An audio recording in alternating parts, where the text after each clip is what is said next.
If you are an aspirant of UPSC Civil Services 2024 और आप prelims attempt देने जाने वाले हैं तो सबसे बड़ा एंजाइटी का कॉज बनता है current affairs. So many of you have reached out to us कि मैम करंट अफेयर को किस तरह से डील किया जाए, इतने सारे इन्फॉर्मेशन को कैसे याद किया जाए. So today this entire video is dedicated to prelims 2024 current affair preparation, especially how to prepare notes out of the same. So many of you have asked me the relevance of current affair, if you can skip reading newspapers, or if you should completely rely on newspapers, or you should opt for monthly magazines, what are the correct and relevant sources, and how do you make notes out of them? Is it even important? अगर मैं magazine पढ़ रहा हूँ तो मुझे notes बनाने की क्या ज़रूरत है? ऐसे बहुत सारे सवाल हमारे पास टेलीग्राम व्हाट्सएप के थ्रू हमें मिले हैं and I am glad to tell you that today you are going to find a fantastic solution. At the end of the video there is an important announcement. This video will surely change your game when it comes to preparing current affairs, so keep watching the video. Let me give the answer to the question if it is relevant enough to prepare current affairs. Yes, it is. It was in the past, it is today, and it will remain relevant in the future because civil services is a generalist examination and generalists will need to be aware about everything that is going around them. And secondly, a lot of weightage is given to current affairs in various stages of UPSC Civil Service examination. Now let's start with the discussion of current affairs ka weightage in prelims in last 5 years. In 2019 it was 22 questions, 2020 it dropped to 18 questions, 2021 made further drop to 17 questions, and in 2022 and 23 there were only 15 questions from current affairs, which means static portion का weightage बहुत ज़्यादा बढ़ गया है. अगर आपको static portion समझ में आता है, सब्जेक्ट नॉलेज है, तो आप कोई भी करंट अफेयर का न्यूज़ पढ़ेंगे या उसको देखेंगे टॉपिक को तो आप उसको समझ पाएंगे. करंट अफेयर के questions are now understanding based rather than just mugging facts up. So now look at the weightage of current affairs in mains. You will see GS paper 1 में 5 to 6 questions on an average पूछे जाते हैं carrying 10 to 15 marks every year, which is based on current affair. Then GS 2 में apart from polity, international relations, social justice, governance में 30% static portion, 70% is current affair based. तो questions भी उसी तरह से पूछे जाते हैं. It's like a perfect blend of the concepts of, let's say, basic concepts of IR and then your understanding on some international development. Right तो वो आपको बहुत ही परफेक्टली बैलेंस करके दिखाना पड़ता है that I am aware about this news and see I can interlink my static knowledge here with this particular question that you have asked. GS paper 3 is like a pain for a lot of candidates, you know, a big problem. GS 4 तो होता ही है challenging, but GS 3 भी challenging है because this gives the highest weightage to current affairs. अगर आप toppers के marksheet देखोगे ना, you will see many of them they perform very well in GS 1 and 2, but उनसे comparatively कम marks उनके GS 3 में आते हैं because ये again एनालिटिकल बेस्ड क्वेश्चंस पूछे जाते हैं कि भाई what is your point of view and understanding of this question and आप इसके क्या रेलिवेंट सॉल्यूशंस बता सकते हैं, जिसके लिए आपको अवेयरनेस की जरूरत है कि भाई क्या हुआ था exactly. You have to understand the problem, only then you can give near perfect solutions. Right, aware of the relevance of current affairs. Now let's figure out कौन सा सोर्स है that you should rely on for your entire preparation journey. ठीक है, newspapers है तो एक group of जो students हैं they read newspaper, Indian express पढ़ेंगे या हिंदू पढ़ेंगे. कुछ स्टूडेंट्स होते हैं वो इंथुजियास्टिक होते हैं, उस इंथुजियाज्म में वो योजना कुरुक्षेत्र भी पढ़ लेते हैं. एंड जो अदर ग्रुप ऑफ स्टूडेंट्स है वो मंथली मैगजीन पे रिलाई करते हैं. One of the most famous ones in the market is Vision IAS, is available both online and offline. So उनके 2 एडिशंस होते हैं, 365 जो प्रीलिम्स के बिल्कुल 2 या 3 महीने पहले वो पब्लिश करते हैं, और एक है मंथली मैगजीन.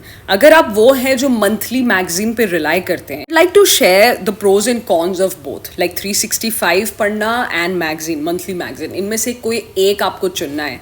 तो 365 के प्रोज ये कि बहुत अच्छे से फैक्ट्स को कॉम्प्रेस किया जाता है, वेराज कॉन्स ये कि अगर आप पहली बार 365 पढ़ रहे हैं without reading the monthly magazine या without knowing about understanding about the current affair, आपको कुछ समझ में नहीं आएगा उसमें से, ना आप इंटरलिंक कर पाओगे, ना ही उसमें से कोई डायरेक्ट क्वेश्चन आएगा यूपीएससी में, स्पेशली यू नो प्रीलिम्स या मेंस के स्टेज में.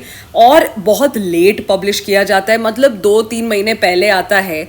आप इमेजिन करो आप एक बार उसको रीड करोगे फिर आप उसको कितने ही दिनों में रिवाइज कर पाओगे और कितनी बार रिवाइज कर पाओगे. Right. So it is better to opt for monthly magazine. लेकिन अगर अब मैं ये कहूँ कि आपको मंथली मैगजीन्स में सिर्फ ऐसे अंडरलाइन और हाईलाइट नहीं करना, you have to make notes out of it. So I know many of you will be like, ma'am उसका क्या फ़ायदा, we have a magazine, right. That is the reason this video has been made, and please focus here and try to understand the pros and cons of having a monthly magazine and not making notes out of it.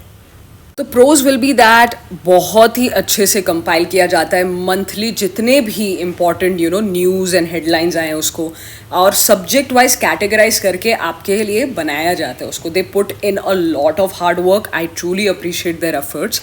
लेकिन if you are relying on somebody else's hard work and not curating notes out of it, that hard work is a waste. Cons of such monthly magazines is that it is very exhaustive and lengthy. उसको revise करना is a huge challenge, and there are many like tables and charts, and they give you all this background of this particular news or something. See, understanding develop करने के लिए आप already static portion पढ़ ही रहे हो, उधर आप फिर से उस चीज़ को पढ़ रहे हो या आप पुराने डेटास पे ध्यान दे रहे हो. UPSC is not going to ask you that. All UPSC will care about is last 12-15 महीने में क्या हुआ है. So why do have to go in that length and detail, right. And आपने वेटेज तो समझ लिया है, specially for prelims it is not needed. So let's look at the solutions now. So right in front of you, you have Vision IAS का magazine of the month of September 2023 and 120 pages का spread है ये. क्या आप इसको revise कर सकते हो? और इसके अलावा और भी महीनों के मैगजीन्स होंगे. इतने सारे पेजेस को रिवाइज करना इज़ प्रैक्टिकली इम्पॉसिबल. आप कुछ ना कुछ मिस ज़रूर करोगे. And as you have now understood the weightage, it is not even required कि इसमें जितना इन्फॉर्मेशन दिया गया आपको सब याद करके जाना है, आपको सब रटना है. ठीक है, तो मैं आपको समझाती हूँ कि इन मैगजीन्स का नोट्स बनाने का. So that is, let's take this article of Polity and Governance, Nari Shakti Vandan Constitution 106th Amendment Act of 2023. आखिर इसका एजेंडा क्या है? तो सबसे पहला पॉइंट होगा कि भाई 1/3 रिजर्वेशन दिया जाएगा वुमेन को as per the act in Lok Sabha, state assemblies and assembly of NCT, national capital territory of Delhi में. ठीक है, जिसके लिए कुछ आर्टिकल्स अमेंड किए गए. जो आर्टिकल अमेंड किया गया वो है आर्टिकल 239AA, जिसमें एनसीटी दिल्ली में 1/3 रिजर्वेशन दिया जा रहा है. आर्टिकल 330A में लोकसभा में रिजर्वेशन दिया जा रहा है 1/3 to the women. Then there is article 332A, जिसमें स्टेट लेजिस्लेटिव असेंबलीज में वुमेन को रिप्रेजेंटेशन दिया जा रहा है. एंड आर्टिकल 334A में दो इम्पॉर्टेंट प्रोविजंस हैं. पहला है 15 ईयर का सनसेट क्लॉज प्रोविजन. दूसरा है periodic rotation of the seats, जो डिपेंड करेगा सब्सिक्वेंट डीलिमिटेशंस पे. और ये करता कौन है, ये डिसीजंस कौन लेगा, तो पार्लियामेंट लेगा. तो ये प्रीलियम स्पेसिफिक जो सारे पॉइंट्स है आपने एक्सट्रैक्ट कर लिए. अब आप पूछोगे मैम इस टेबल का क्या करना है. तो this magazine is known for giving you information from the past many years. They put in a lot of hard work. And आप देख सकते हो कि 1992 से लेकर 96, 98, 99, 2008 में अटेम्प्ट्स किए गए थे, earlier attempts at political empowerment of women, पर वो सक्सेसफुल हुए नहीं हुए, that's like the past story. That is not asked in prelims. It is not even relevant. God forbid अगर आ भी जाता है तो you know कि हाँ ठीक है earlier attempts किए गए थे.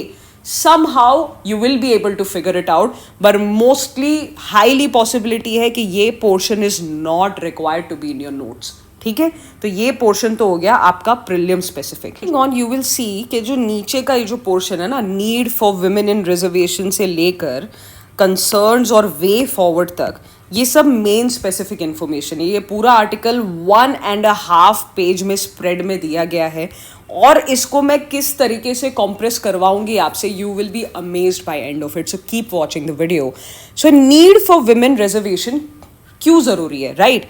तो भाई एक वर्ल्ड इकोनॉमिक फोरम का ग्लोबल जेंडर गैप रिपोर्ट आया है 2023 का, जिसमें इंडिया की रैंक है 127 out of 146, which is obviously visible here, evident कि देर इज अंडर रिप्रेजेंटेशन. तो पहला पॉइंट क्या दिया हुआ है, under representation of women in the legislature. तो सिर्फ 14% जो मेंबर्स है हमारे इंडियन पार्लियामेंट में वो वुमेन है, और जो स्टेट लेजिस्लेटिव असेंबलीज है उसमें सिर्फ 8% जो मेंबर्स है वो वुमेन है. तो clearly there is under representation.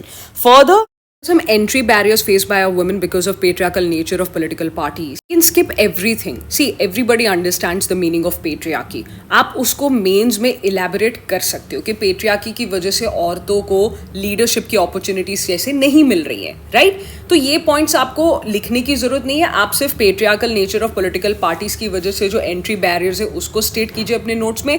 Rest of it you can skip.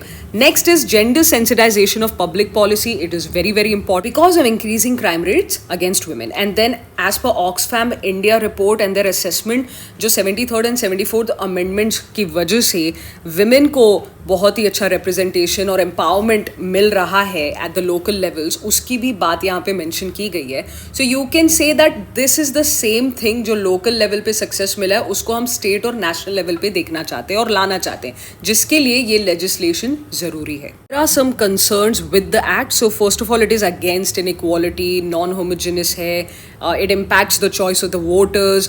जरूरी नहीं है that the seat rotation is done after every election. And one of the most important points is that reservation in Rajya Sabha and Legislative Council is still excluded from this act, जो Gita Mukherjee committee ने 1996 में recommend की थी. So these are the concerns. You just need the heading of it and you can simply elaborate it in your mains examination. You do not need to write and revise and mug all this information given here, just the points. ठीक है. बात way forward की you can give better solutions just apart from being like timely implementation या capacity building. You can talk about some policy that the government has brought in action for the same, right? So it enhances your answer.